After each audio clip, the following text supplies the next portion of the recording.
I now give the floor to Ms. Nada Majdalani. Thank you, Madam President. I'm a mother of two.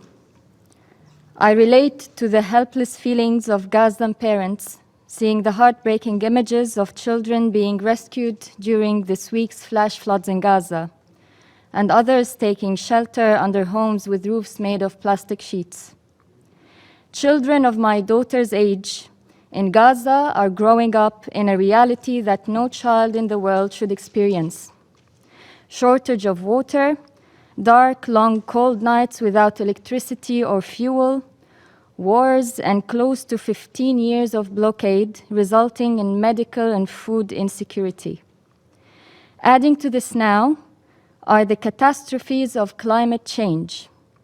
Yes, we see it in our own eyes today in Gaza, affecting the lives of 2 million people.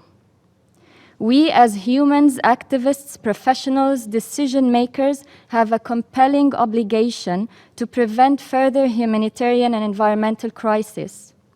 Following the climate conference in Glasgow, we aspire that world leaders will walk us through a route with serious steps towards greater opportunities, not just to build back better, but to build forward towards the best possibilities.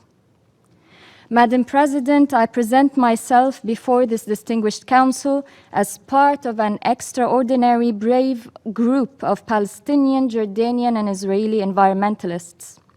Together with my counterparts, Gidon Bromberg, Israeli Director, and Yana Abu Taleb, Jordanian Director, we are leading EcoPeace Middle East, an organization committed to the principles of justice, peace, dignity, prosperity for all, and the well-being of our shared environment and planet. Our call for a green-blue deal in the Middle East could turn the region from a source of disturbing news into a recognized positive model for climate diplomacy and cooperation. The deal suggests creating regional linkages and healthy interdependencies by the exchange of renewable energy and water. It also addresses taking proactive steps towards rehabilitating one of the most recognized water bodies in the world, the Jordan River, and the sustainable development around the entire watershed by initiating green businesses and jobs. The deal addresses Palestinian water rights by within a revised framework that is different from the all-or-nothing approach towards achieving water to every Palestinian home at no cost to Israel's water security. Thanks to the governments that support our work, including Sweden, the United States of America, Germany, and others who sit in this prestigious council, we witness the importance and quick returns of our work on ground. Our educational program creates a cohort of young leaders, skillful professionals, and creative individuals who understand their own national realities and interests and are keen to cooperate with their neighbors to find solutions. During the past 4 years only, we reached out to 40,000 students, young professionals, and teachers. Our virtual reality platform that we created with the help of young Palestinian, Israeli, Jordanian engineers is recognized as a useful educational tool by various prestigious institutes for higher educational programs on water diplomacy. Our simulation game benefits decision makers, activists, journalists, and others for second-track discussions on water and energy security. Our impact investment program is supporting several green businesses, all led by local entrepreneurs with elements of cross-border cooperation and knowledge transfer. We have advocated and helped raise investments worth over $500 million for Jordanian and Palestinian water and sanitation infrastructure projects that address local and cross-border environmental concerns. Madam President, the water crisis in Palestine is due to the political conflict, poor infrastructure, internal management issues, and now climate change. If I could only entice you to visit Yatta, the third largest community in the West Bank, where water supply is as little as 30 liters per capita per day. This is way below the minimum recommendation by the World Health Organization. Water insecurity is most severe in Area C, where the military occupation still impedes access to water and electricity. In Gaza, the situation is even more dire, where 97% of aquifer water for domestic water supply is at a quality not suitable for human consumption. During the long summer months, Palestinian families need to strictly control how much water they consume and purchase water from water trucks at prices 10 to 20 times the cost of municipal water, leaving the families with very little to live on for food and other basic needs. The Oslo Peace Accords from the mid-1990s still govern the water allocation status between Palestinians and Israelis, where Israel takes the lion's share of natural water resources. The failure to progress on the peace process means that the Palestinian water rights are not yet met from the shared aquifer sources and the Jordan River. Water issues remain together with refugees, borders, illegal settlements, and the status of Jerusalem to be resolved as a single package. Natural population growth and economic development have only increased Palestinian water needs, forcing the Palestinian Authority to purchase large quantities of desalinated water from Israel at an average cost of 250 million shekels annually, putting additional pressure on the fragile Palestinian economy. Madam President, failure to act now will only deepen existing Palestinian water and food insecurity, poverty, and frustration. The difficult realities on the ground in the occupied West Bank and Gaza contribute directly and indirectly to the unrest, with security implications for all in our region. The IPCC has indeed identified our region as a climate hotspot. Madam President, we have a strong interest and opportunity to act now. We call on this prestigious council to consider our model of a green-blue deal for the Middle East to be a practical and obtainable path to achieve climate security and water diplomacy.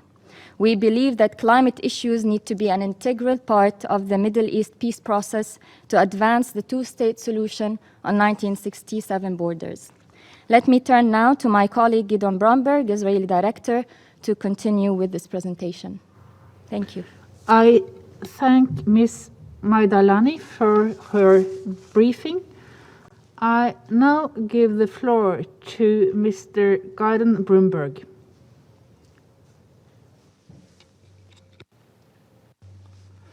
Madam President, we have today a window of opportunity to advance new Israeli-Palestinian water arrangements that can improve livelihoods, foster confidence building, and advance peace. And the looming climate crisis demands that we do so urgently. Israel's leadership in the water sector, the dire impact of the climate crisis on Palestinian freshwater availability, and the new coalition government in Israel all combine to create a unique context in which decisions could be taken towards conflict resolution, cooperation, and trust building in the water and climate sectors. A long-standing impediment to progress in Israeli-Palestinian water issues is the zero-sum mindset that sees one side's gain as the other side's loss. This is why at EcoPeace we work on the ground with schools, municipalities, with young professionals and decision makers. We highlight to all that from an environmental perspective, we are fully dependent on one another, and therefore working together is not doing a favor to the other, but an issue of self-interest and mutual gain.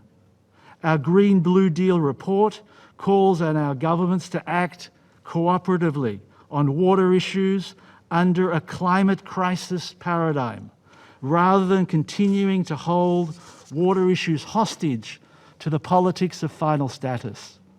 By advancing the Green-Blue Deal, we can achieve water security and climate resilience for Israelis, Palestinians, and all in our region.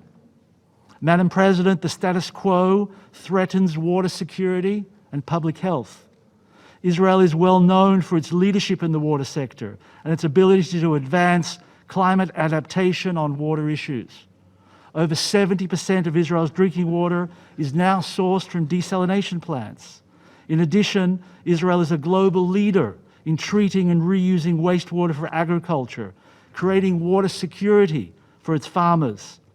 But while Israel has achieved a high level of water security, the conflict-related sanitation crisis in the West Bank and Gaza threatens the gains that have been made. In the West Bank, over 60 million cubic meters of Palestinian-sourced raw and poorly treated sewage is released annually into the environment, contaminating scarce groundwater. Israeli and Palestinian communities that live in close proximity to the 12 cross-border streams suffer from severe public health concerns. Similarly, the conflict-related sanitation crisis in Gaza risks the health and welfare of Palestinians and Israelis alike. The sewage from Gaza released into the Mediterranean leads to the intermittent closure of Israel's southernmost desalination plants, directly impacting Israeli water supply. To protect its citizens, Israel unilaterally builds sewage treatment plants on its side.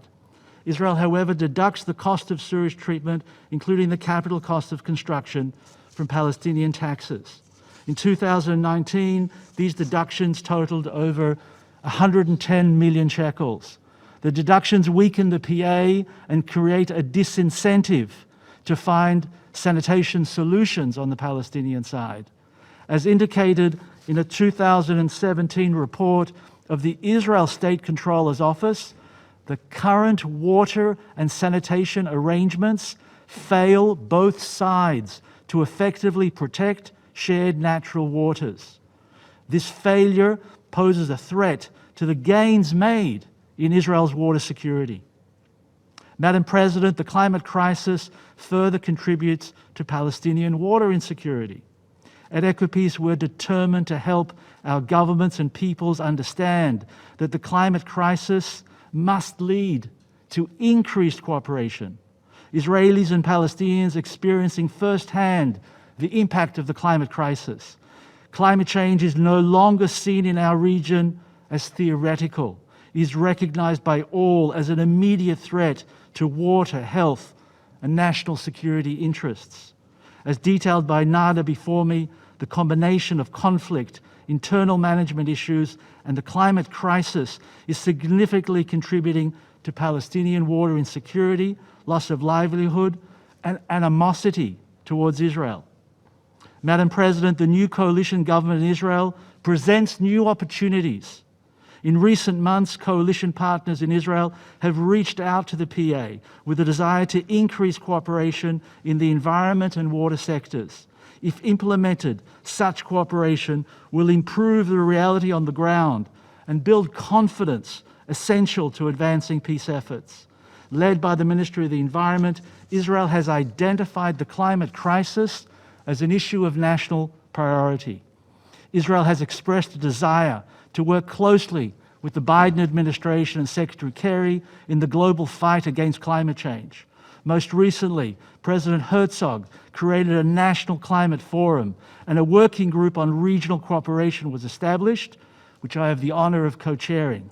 The link between the climate crisis and regional security is also acknowledged by the Israeli security community. Madam President, these are our recommendations to the Security Council. Since Nada, Yana, and I presented before the Security Council 3 years ago, much has changed. We outlined then a vision of how governments could promote climate resilience by harnessing the sea through increased desalinated water, to be powered by harnessing the sun through large-scale investment in solar energy.